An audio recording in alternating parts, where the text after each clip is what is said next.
Fala pessoal, tudo bem? Então, eu sou Mônica Damucci, do Museu Ciência e Vida, e só para lembrar, eu sou uma mulher branca de 59 anos, com cabelos e olhos escuros, e hoje eu estou usando um óculos tartaruga, vestindo uma blusa laranja e um par de brincos azuis. E no episódio de hoje, Mulheres na Nanotecnologia, a gente vai falar sobre como a pesquisadora desenvolveu suas pesquisas de conversão de biomassa em materiais nanoestruturados. E para isso, convidamos a nossa queridíssima Juliana Bernardes. Olá, Mônica, tudo bem? Tudo bom, Juliana? Seja Tudo muito bem com você? bem-vinda ao nosso podcast. Estamos super felizes com a sua participação, mas antes da gente começar o nosso papo, gostaria que você fizesse a sua audiodescrição e depois se apresentasse. Fica à vontade, o espaço é seu. Tá ok, Mônica, muito obrigada. Eu sou uma mulher branca, né? Eu tenho 43 anos, eu tenho cabelos e olhos castanhos, eu sou de óculos também, e blusa preta com um casaquinho rosa. Eu tô com um brinco de pérolas e uma corrente com pingentes. Antes de ser pesquisadora, eu sou mãe do Bento e do Joaquim, o Bento que tem 11 anos e o Joaquim que tem 5 anos. E sou pesquisadora também do Laboratório Nacional de Nanotecnologia, do Centro Nacional de Pesquisa em Energia e Materiais, aqui em Campinas, São Paulo.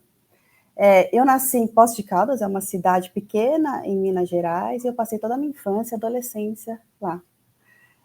Aí eu me mudei para Campinas, né, quando eu vim fazer faculdade na Unicamp. E na minha infância, né, foi uma infância super tranquila, eu brincava na rua, nos parques da cidade com minhas amigas. Poços sempre foi uma cidade bastante tranquila e calma, né, então possibilitava brincar na rua, nos parques, então eu considero que eu tive uma infância tranquila e saudável. E quando me perguntavam, né, o que eu queria ser quando eu crescesse, né, eu falava que eu queria ser professora de matemática ou ciências, era o que eu almejava, né. Nem passava pela minha cabeça a ideia de ser cientista, né? E até porque eu nem sabia direito o que era isso. Então, só mais tarde que eu fui descobrir, né, que essa profissão de cientista, né, de ser cientista, também tem tudo a ver com ensinar, né? A gente trabalha muito na área da docência também, né? E no fim das contas, eu realizei aquele sonho de um jeito diferente, né? E acho que essa vocação já dava início, então, desde a infância, né? E, assim, Mônica, eu agradeço muito por esse convite, pela possibilidade de poder compartilhar um pouco da minha trajetória, né?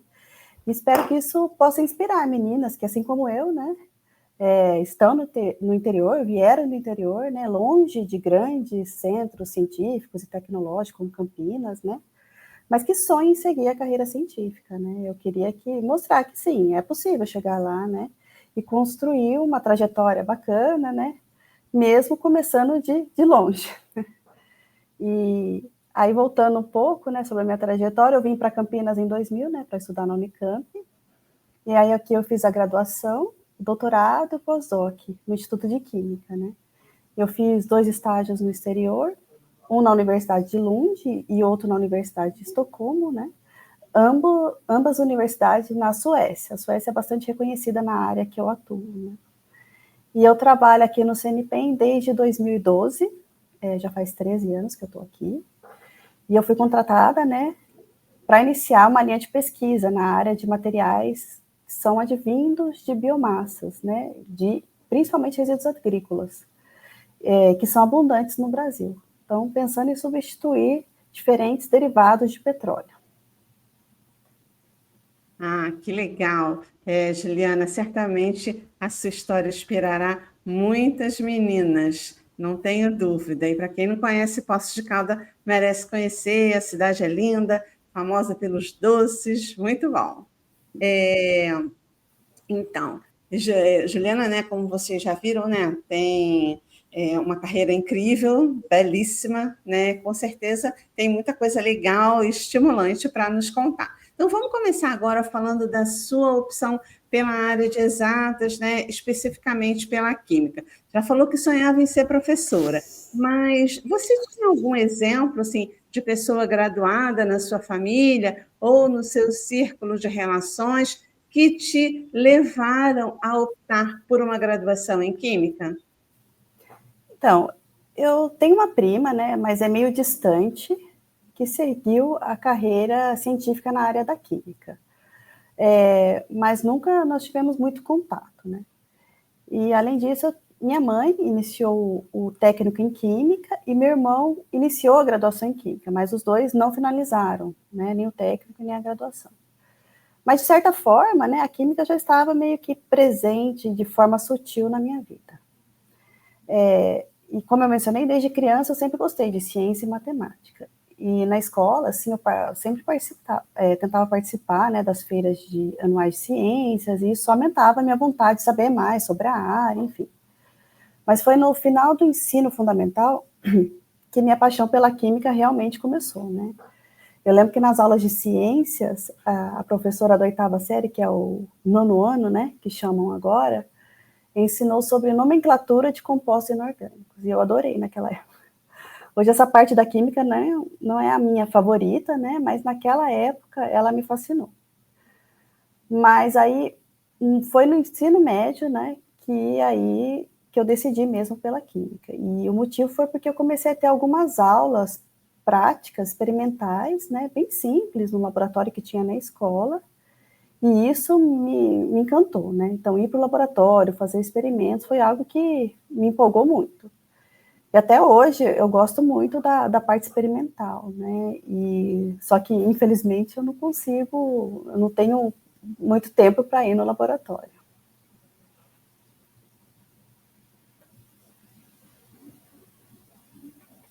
Muito interessante, Juliana. Você trouxe sim, 2 pontos, né, que me tocam profundamente. Primeiro, a questão do professor, né, a influência do professor, né, na vida da gente, que nos leva às vezes, conduz a nossa opção de carreira. E outro ponto que eu considero muito importante, que são as feiras de ciência, né?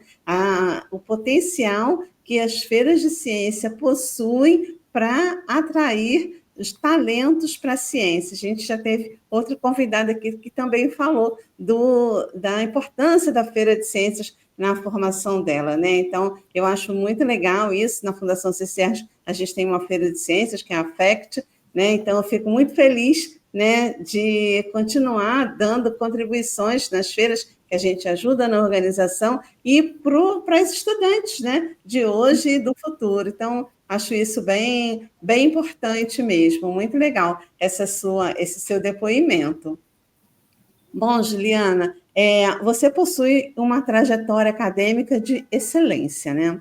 Você fez Química na Universidade Estadual de Campinas, né, a Unicamp, que acho que todos conhecem, partiu direto para um doutorado em Ciências, também na Unicamp, e depois fez, como você já mencionou, um período sanduíche, né, de pós-doc na Universidade de Lund, né, também na Unicamp e na Universidade de Estocolmo. Então, assim, essa trajetória, né, que é impressionante, a gente gostaria de saber o que te motivou a seguir na carreira na área, enveredando especialmente por essa área da pesquisa, porque a química é uma área que tem empregabilidade logo que a pessoa termina a graduação. Até pode fazer o doutorado, mas você poderia ter ido para a indústria, por exemplo. Por que você optou pela carreira de pesquisadora? Tá. Vou comentar um pouquinho sobre como que tudo isso foi construído, né? Então, começou na infância, na adolescência, a vontade de estudar química, enfim, né? E aí, quando eu entrei na universidade, eu fiquei super empolgada e logo percebi que era o curso certo, né? Embora que no começo, assim, foi um pouco assustador, porque no início da graduação de Química, né, nós acabamos fazendo muitas aulas de Física e Cálculo e relativamente pouca Química. Mas com o tempo, as aulas de Química teórica e experimental começaram a dominar a grade, né? E aí o curso se tornou, assim, realmente interessante para quem amava de fato a Química, que era o meu caso, né? Aí, no segundo ano da faculdade, né, eu comecei a fazer iniciação científica, né, e fiquei 3 anos no mesmo grupo de pesquisa. Então, depois da gente entrar na universidade, fazer uma iniciação científica, é o passo natural para quem quer seguir uma carreira científica. Eu ainda não tinha uma carreira científica, eu ainda não tinha uma clareza que queria isso, mas isso foi me encantando aos poucos, né. Então, e eu trabalhei, né, nos 3 projetos de iniciação científica com fisicoquímica de colóides, que estuda sistemas multifásicos, né, de maneira bem simples, né. Um colóide é uma mistura onde uma substância está dispersa de maneira bem pequenininha dentro de outra, mas sem se dissolver completamente, né. O açúcar se dissolve na água. Num colóide, a outra substância não está dissolvida, ela está dispersa, né, finamente dispersa, mas não dissolvida, né. E é como se as partículas da substância estivessem flutuando ou suspensa na outra, né. E essas partículas, a gente não consegue ver a olho nu, geralmente precisa de um microscópio para ver essas partículas suspensas na outra e que não estão dissolvidas, né. Então, só para um exemplo, né, bem simples de colóide, é o leite, né, que é uma mistura de gotículas de gordura dispersas na água, né. Outros exemplos são gelatina, cosméticos, tinta, névoa, né. E essas misturas, elas não se separam facilmente, porque ficam suspensos, que dá uma aparência ali de um sistema homogêneo, né. E essa área da química, né, tem diversas aplicações no dia a dia. E por isso a pesquisa de colóides, na área de colóides, sempre me motivou muito, né. Então, estou trabalhando com ciência, mas ver que isso pode ser aplicado no nosso dia a dia, isso me motivou muito a continuar nessa área e ainda continuo nessa área, né. Então, depois da iniciação científica, eu segui para o doutorado, no mesmo grupo de pesquisa, né, ainda trabalhando com sistemas coloidais. Mas agora eu foquei em moléculas de tensoativos, de detergentes, né. Foi um trabalho mais fundamental, não tão aplicado, mas ainda nessa mesma área, né. Inclusive, por ser um trabalho fundamental de entendimento dos sistemas, né, eu usei bastante o síncrotron aqui no CNPEM, para estudar como que essas moléculas de tensoativos se organizavam em diferentes condições. E durante o doutorado também tive o tempo de passar, né, a chance de passar um tempo na Universidade de Lund, na Suécia, que tem um departamento super especializado na área. E foi uma experiência incrível na época, né. E aí, na sequência, depois que eu defendi o doutorado, eu comecei um pós-doc na Unicamp mesmo, ainda na área de colóides, tá? Mas dessa vez eu decidi, né, mudar de grupo e trabalhar com outras técnicas de caracterização de colóides. Foi aí que eu tive o contato com a microscopia, que são ferramentas que estão muito presentes agora no meu dia a dia, que eu estou no Laboratório Nacional de Nanotecnologia, que tem um parque de microscopia, assim, fantástico, né, o melhor da América Latina. Então, aí, durante o pós-doc, eu trabalhei, né, eu operava diferentes tipos de microscópio, de varredura, transmissão e força atômica. E operar o microscópio fez bastante diferença para entender essas técnicas, inclusive fez bastante diferença para ter a posição que eu tenho hoje. Depois, já contratada no CNPEM, né, eu tive a oportunidade de passar um tempo na Universidade de Estocolmo, onde eu desenvolvi um projeto voltado para materiais derivados de biomassa, mas relacionado à minha área de pesquisa atual, né. E, mais especificamente, eu usei o bagaço de cana-de-açúcar para produzir hidrogéis com potencial aplicação na área de curativos, né. Foi um projeto bem diferente, mas, ao mesmo tempo, bem conectado com tudo que eu já vinha estudando.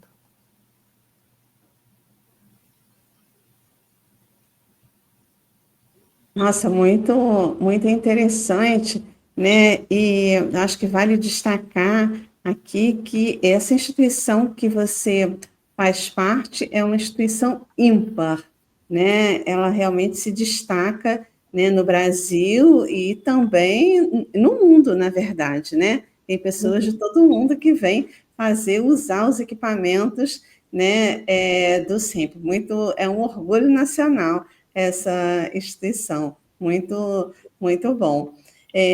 Como foi, né? Então, com esse panorama, né, que você deu da sua formação, fica bastante claro que você teve uma experiência numa instituição de excelência no Brasil, uma das melhores do Brasil, que é a Unicamp, e também essa experiência no exterior, mas assim, num país muito particular, que é a Suécia, que é um país de pouca desigualdade social, que é um país que tem um IHD, né, um nível, um índice de desenvolvimento humano muito alto, se não o mais alto do mundo, né? Então, eu queria que você falasse um pouquinho se você percebia a diferença, né, entre esses dois ambientes, né, no Brasil, especialmente na Unicamp, e lá na Suécia, particularmente na perspectiva de gênero. Conta para gente.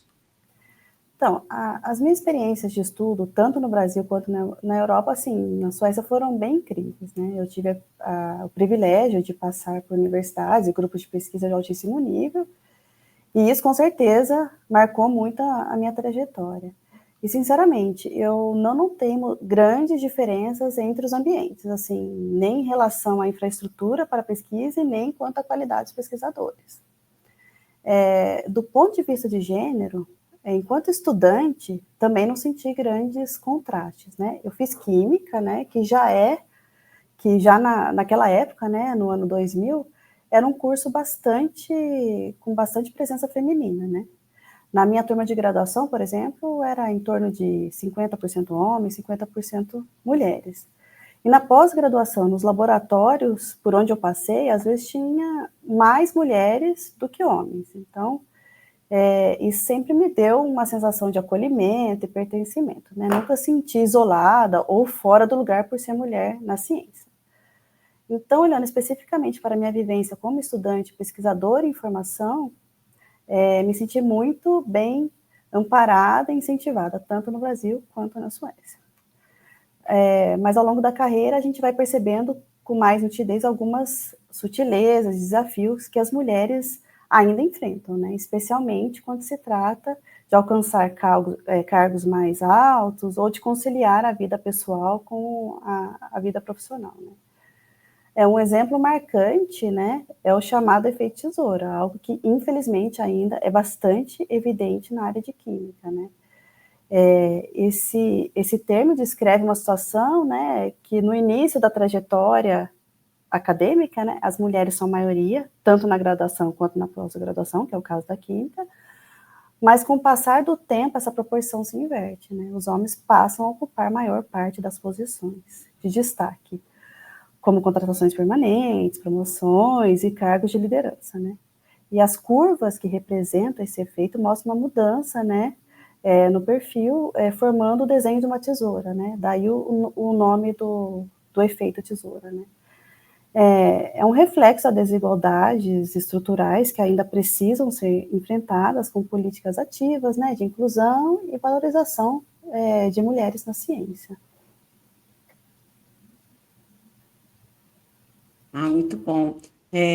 Queria destacar, né, o fato que, né, que você ressaltou que não havia praticamente diferença em termos de infraestrutura entre o Brasil e a Suécia. Quer dizer, em alguns lugares do Brasil, particularmente em São Paulo, em função do recurso, a gente tem instituições realmente de ponta que não perde em nada para as outras instituições no mundo, né? Quer dizer, realmente uma infraestrutura, né, que o governo, no caso de São Paulo, vem há décadas investindo nas suas universidades, especialmente por meio da FAPESP, né, financiando os laboratórios. Então, assim, é possível montar realmente estruturas de excelência, né, como é o caso também do SEMPS, aqui no Brasil também, né? Então, isso dá um orgulho, né? Dá um orgulho danado do nosso país. Muito bom. Bom, no decorrer da sua trajetória, né, considerando essas suas experiências de trabalho, como também a graduação, doutorado, pós-doutorado, como foram esses ambientes na perspectiva de gênero? Você se sentia representada nesses espaços? Você já falou um pouquinho, queria que aprofundasse, por gentileza. Tá ok. Durante a minha formação, como eu comentei, eu me senti super acolhida. Era um ambiente bem equilibrado em relação a gênero, né? Mas quando eu fui contratada, encontrei um cenário um pouco diferente, né? O ambiente era bem mais masculino, né?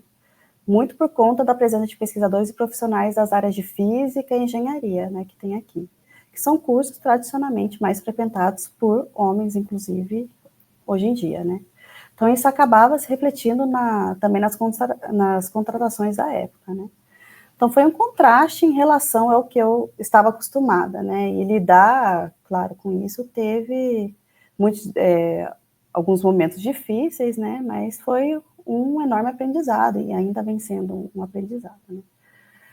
Por outro lado, eu tenho visto, né, uma mudança positiva acontecendo ao longo dos anos, né? Essa disparidade de gênero vem diminuindo e o ambiente está se tornando cada vez mais diverso, inclusive.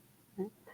A gente segue aqui na torcida, né, Mônica? E também na luta, né, para que esse movimento continue crescendo, quem sabe em uma velocidade maior.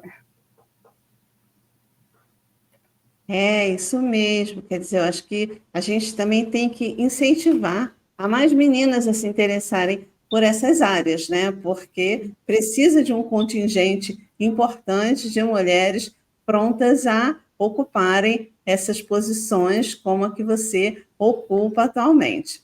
Então, você é uma pesquisadora de destaque, né, no Laboratório Nacional de Nanotecnologia, do Centro Nacional de Pesquisa em Energia em Energia e Materiais, o CIPEM, né? E uma das coisas mais impressionantes no seu currículo são os avanços tecnológicos em sua pesquisa. Você utiliza como principal matéria-prima a biomassa, mais especificamente a nanocelulose. Então, vimos que você já desenvolveu um gel de nanocelulose que substitui, né, de maneira natural e sustentável alguns aditivos químicos e gostaríamos que você contasse um pouco mais dessa sua pesquisa que é super inovadora e também como é o seu dia a dia de trabalho, porque isso pode despertar o interesse de outras meninas. Tá, ok. Bom, Mônica, a minha pesquisa, né, ela tem um foco no aproveitamento de resíduos agrícolas, né, como, por exemplo, o bagaço de cana-de-açúcar, que é muito abundante no Brasil, especialmente no estado de São Paulo, aqui na região onde que eu estou, né. E a gente usa o bagaço de cana-de-açúcar, então, para desenvolver materiais que possam substituir derivados de petróleo, né. Isso traz de cara, né, duas grandes vantagens, né. A valorização de resíduos, né, o bagaço de cana-de-açúcar, que é um resíduo gerado em milhões de toneladas, né, no Brasil, anualmente, e hoje o principal destino desse bagaço de cana, ele é queimado na usina para gerar energia, né. Mas explorar esse material de uma forma mais estratégica, né, transformando o que a natureza já produziu, né, e ao invés de queimar, usar o que a natureza produziu em produtos de maior valor agregado, é uma forma inteligente, sustentável, né, de aproveitar o potencial agrícola do país. Né. E também os materiais que nós estamos desenvolvendo no laboratório têm como objetivo substituir plásticos e detergentes de origem fóssil, né, que são grandes vilões de poluição ambiental, né, ou seja, além de valorizar um resíduo abundante, estamos propondo soluções mais ecológicas para problemas reais do nosso dia a dia. Então, a ideia é caminhar para uma química mais verde e circular, alinhada aos desafios ambientais que enfrentamos hoje, né? Eu trouxe aqui o bagaço de cana-de-açúcar, todo mundo conhece, né? Tá aqui dentro desse saquinho. É um material fibroso, né? E ele é constituído por biopolímeros, né? E um dos principais componentes dele é a celulose, né? A mesma molécula que é extraída de árvores, como eucalipto e pinos, para produzir papel, tá? Então, a partir desse resíduo agrícola aqui, a gente também consegue extrair fibras de celulose e transformar essas fibras em nanocelulose, como você mencionou. E um material na escala, a nanocelulose, né, é um material que tem pelo menos uma das suas dimensões na escala nanométrica, mas extremamente pequena, tá? Só para vocês terem uma ideia, né, de tamanho, partimos então de uma fibra em escala de milímetros, né, e chegamos em estruturas que são 30 mil vezes mais finas que um fio de cabelo humano. É uma mudança drástica de escala, né? E isso impacta diretamente na aparência e nas propriedades do material. Então, a gente sai aqui do material fibroso, né? Que a gente consegue enxergar, olho nu, né? E chega no gel, que a Mônica comentou. E aqui, esse gel aqui, ele está constituído por 1% de nanocelulose e 99% de água, tá? Então, e a gente pode utilizar esse gel para fazer outros materiais. Ele é um material de partida. Então, a gente pode utilizar esse gel para espessar líquidos, que é bastante interessante nas indústrias de cosmética e alimentos. Nós também conseguimos preparar emulsões sem o uso de detergentes, que são alternativas mais sustentáveis, né, especialmente para produtos cosméticos. E mais, com a nanocelulose podemos desenvolver alguns sólidos, né, que têm potencial de substituir plásticos convencionais, tá? Aqui eu trouxe um exemplo de um material que nós desenvolvemos, que foi desenvolvido por uma aluna de mestrado minha, que defendeu no ano passado, que no projeto da Gabi, ela desenvolveu materiais leves e porosos a partir de celulose, né? E para dar uma funcionalidade para esse material, ela incorporou o Carbon Black, que é um material condutor, tá? Então, com isso, a gente chegou em um material que a gente chama um criogel condutor, que é um tipo de gel seco e estruturado. E por conduzir eletricidade, né, um material condutor, ele pode ter aplicações bem interessantes, como embalagens para componentes eletrônicos sensíveis, né? Isso porque o criogel, a embalagem condutora, né, ajuda a dissipar cargas eletrostáticas, evitando aqueles danos elétricos que podem acontecer durante o transporte e manuseio de dispositivos, né? Ou seja, é uma solução simples, sustentável e com potencial prático enorme. E o mais legal é que esse trabalho teve assim um destaque super bacana na mídia no mês passado, né? Fiquei muito feliz, porque é muito gratificante quando a sociedade, né, reconhece o que estamos fazendo no laboratório, né? Quando o nosso trabalho ultrapassa, né, os muros dos centros de pesquisa e universidades e chega ao público, né? Dá aquela sensação de que estamos no caminho certo e que a ciência pode, sim, impactar o dia a dia das pessoas.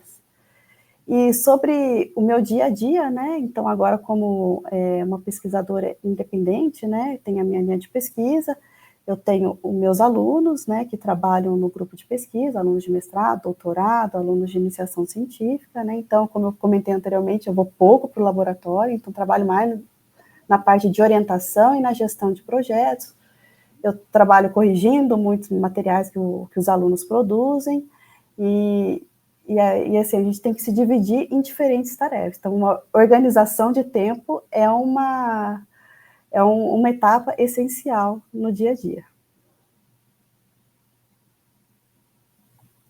Nossa, muito interessante, né, Juliana? Muito legal esses produtos que vocês vêm desenvolvendo, realmente estimulante, né? E é uma fase, né? Essa fase, né, já amadurecendo na carreira, né? Que você passa a orientar, a coordenar o trabalho dos estudantes, né?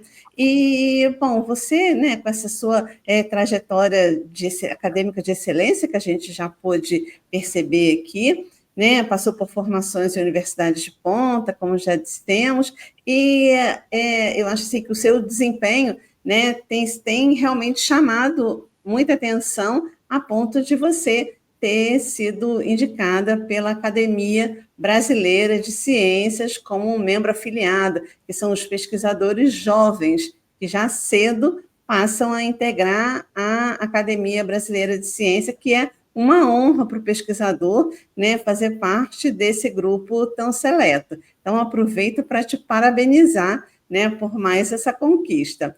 Mas que habilidades você entende, né, quando você olha assim para trás na sua carreira, que você acha que são importantes para chegar nessa posição que você ocupa hoje? Olha, Mônica, eu diria que é uma combinação de curiosidade, vontade de aprender e persistência, né? Eu acho que sempre isso foi essencial na minha caminhada, né? Desde o começo eu me deixei guiar pela curiosidade científica, aquele desejo de explorar o que ainda é desconhecido, né? Mas só isso não basta, né? A persistência é muito importante, porque o caminho na ciência tem muitos desafios, inseguranças e momentos de dúvida. Então, ter resiliência e seguir em frente, mesmo quando as coisas não estão indo do jeito que a gente planejou, faz toda a diferença, né? Alguns dos desafios que enfrentamos no dia a dia da pesquisa são bastante comuns, mas exigem jogo de cintura, né? Um exemplo clássico, né, de desafio são os experimentos que não dão certo, né? E isso acontece com bastante frequência e é esperado que aconteça mesmo. Especialmente porque, geralmente, a gente trabalha com temas novos e exploratórios, né? Então, faz parte do processo científico lidar com o erro e a incerteza, e o importante é ter persistência e saber como aprender com os resultados, né? Outro desafio recorrente é a questão das bolsas de pesquisa, que tem prazos definidos, né? Mas chegando no final da bolsa, vai bater naquele desespero, e agora o que eu vou fazer da vida, né? Acho que para lidar com isso, eu sempre tentei procurar muito antes o que eu ia fazer depois finalizasse a bolsa, né? Para reduzir um pouco a ansiedade desse final, né? Então, acho que isso ajuda bastante e ajuda, né, a evitar períodos de instabilidade e garante uma certa continuidade no trabalho, né? Além disso, acho que uma habilidade que fui desenvolvendo e considero que é essencial hoje em dia é saber trabalhar bem em equipe e comunicar com diferentes perfis de pessoas, né? A ciência hoje, né, é cada vez mais colaborativa, então saber trocar ideias e construir em conjunto faz toda a diferença, né? Aqui no CNPEM, por exemplo, temos um ambiente altamente multidisciplinar, né? E somos incentivados, encorajados a desenvolver projetos com pessoas de outras áreas, né? Isso tem um certo desafio, mas isso enriquece muito a pesquisa, né? Então, esse intercâmbio de saberes é muitas vezes o que traz o diferencial nos resultados e contribui para avanços significativos na área que a gente está atuando. Então, trabalhar com outras pessoas, com outras formações, é muito importante, é uma habilidade que eu venho desenvolvendo e acho super importante. E, claro, e como eu comentei anteriormente, a gente tem que ter organização, né? Saber gerenciar o tempo e equilibrar várias atividades ao mesmo tempo, especialmente quando a gente passa a orientar, coordenar projetos, escrever artigos, dar aula, etc., né? Então, ter tudo organizado na agenda ajuda muito, né? Eu, por exemplo, toda sexta-feira, no final da tarde, eu sento, planejo a próxima semana, coloco tudo na agenda detalhado que eu vou fazer em cada período, e isso tem me ajudado bastante. E acho que, sim, por fim, né, acho que manter o entusiasmo e o senso de propósito é o que sustenta tudo isso, né? A paixão pelo que a gente faz, dá força nos momentos mais difíceis, porque dificuldades vão aparecer no decorrer da carreira, e sem dúvida, né? Contar com bons mentores, né? E estar em ambientes que te incentivam também faz toda a diferença. Orientações importantíssimas, né? Então, assim, pessoal, fique atento, porque são orientações de uma pessoa que vem crescendo cada dia mais na sua carreira. Você trouxe elementos assim, que eu considero extremamente importantes, como a questão do erro, né? É da ciência, né? A gente está tentando coisas novas, a gente está descobrindo. Então, não é uma linha reta até a solução. Né?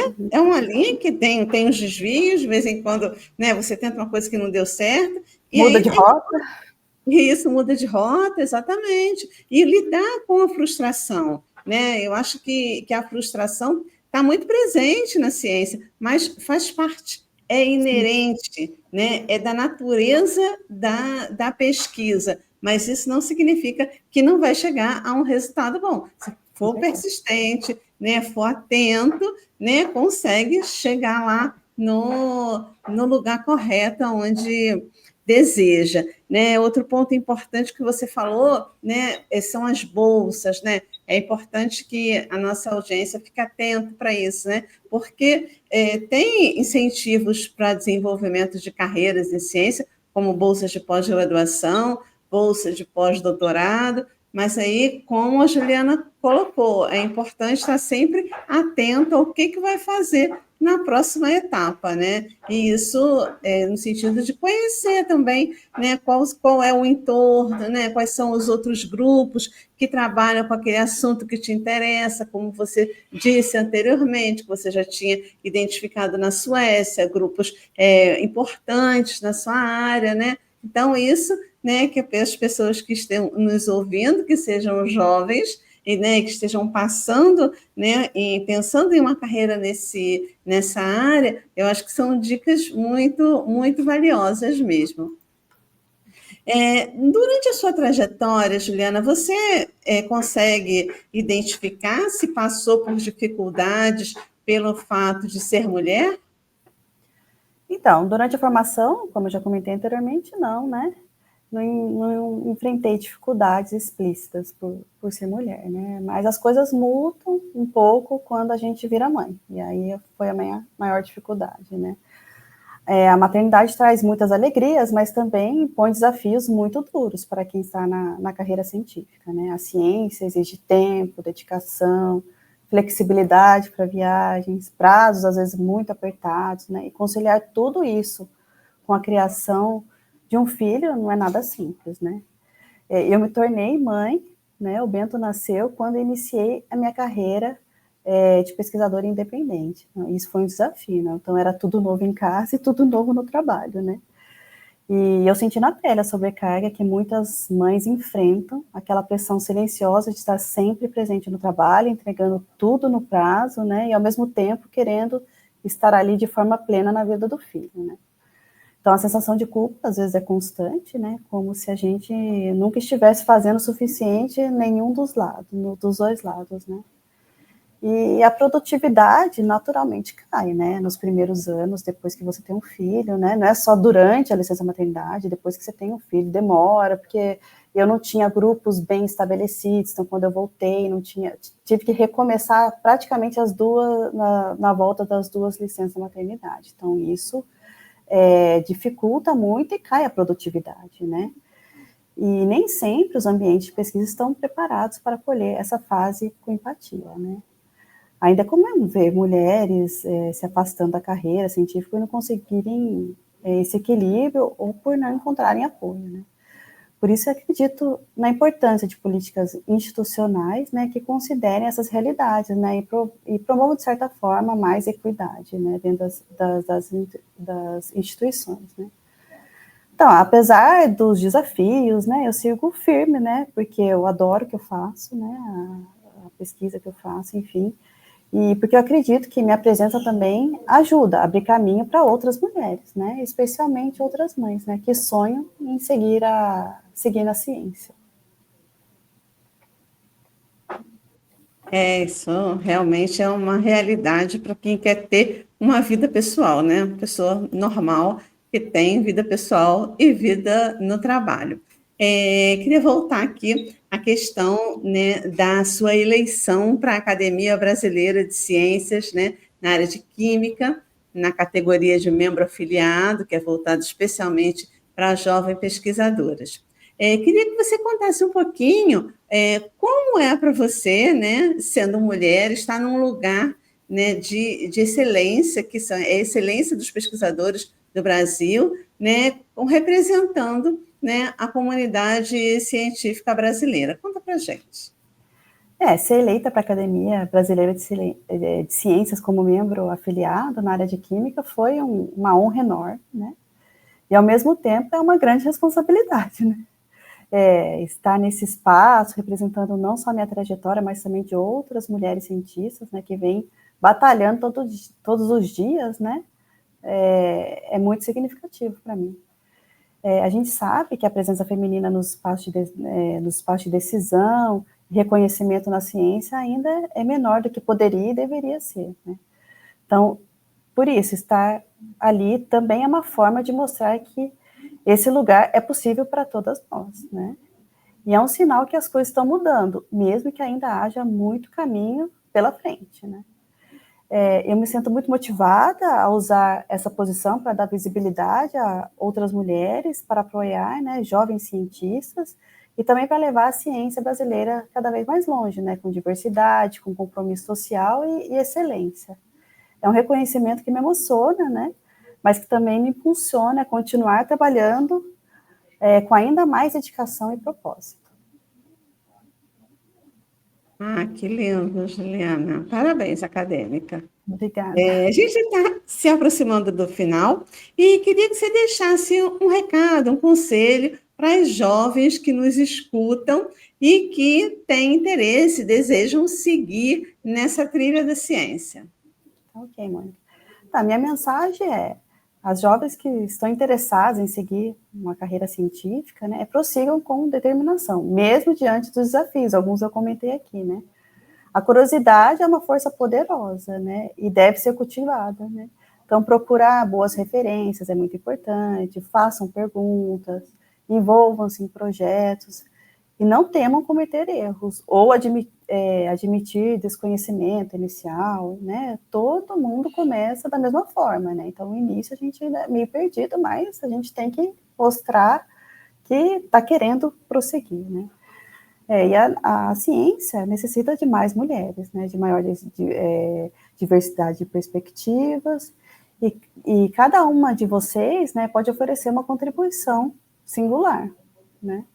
Então, pode haver momentos de insegurança ou ambientes pouco acolhedores, mas saibam que não estão sozinhas, né? Existem muitas cientistas notáveis hoje, né, abrindo caminhos e incentivando a inclusão.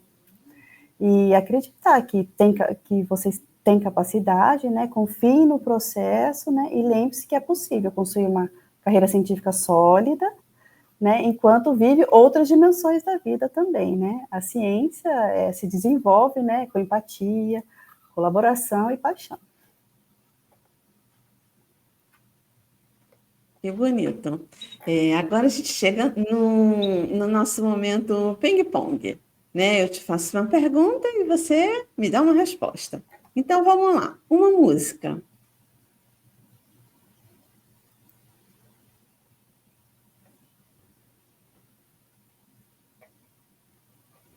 Então, agora estamos no momento ping-pong. Eu faço uma pergunta e você me dá uma resposta. Uma música. Forte, do YouTube. Um livro. O Avesso da Pele. Um filme. Ainda Estou Aqui. Muito recente, muito bom, né? Nosso orgulho. Um lugar. Minha casa. E uma mulher que você considere da hora. Minha mãe. Que linda. Bom, Juliana, a gente está encerrando por aqui esse papo maravilhoso. E nesse momento final, queria deixar aberto para caso você queira falar mais alguma coisa, deixar alguma indicação, algo mais que queira nos informar. Fica à vontade. Bom, primeiramente, obrigada, Mônica. Foi um prazer estar aqui hoje com você. E eu queria aproveitar também para registrar minha profunda gratidão a todos os meus alunos, pós-docs e colaboradores, né? Sozinha a gente faz muito pouco, né? E poder contar com pessoas tão dedicadas, engajadas ao longo, né, da minha trajetória é realmente muito gratificante, né? É muito especial saber, né, que compartilhamos os mesmos propósitos e usar a química e a nanotecnologia para construir um mundo mais sustentável. Bom, pessoal, estamos chegando ao fim de mais um episódio, né? Gostaria de agradecer imensamente a presença da Juliana. Foram palavras muito inspiradoras, adorei conhecer a sua carreira. E antes da gente dar tchau, eu queria pedir para vocês curtirem o nosso episódio, dá umas 5 estrelas no Spotify, segue a gente para receberem os outros episódios e vocês podem conhecer também os nossos rostinhos através do videocast que fica disponível no canal do YouTube do Museu Ciência e Vida. Então, corre lá, conhece o videocast, dá o play no YouTube, aproveita, deixa um like e se inscreve no canal do YouTube do Museu Ciência e Vida, que tem sempre novidade. Então, mais uma vez, muito obrigada, Juliana. E, pessoal, até o próximo episódio. do Mulheres da Hora. Tchau! Obrigada. Tchau.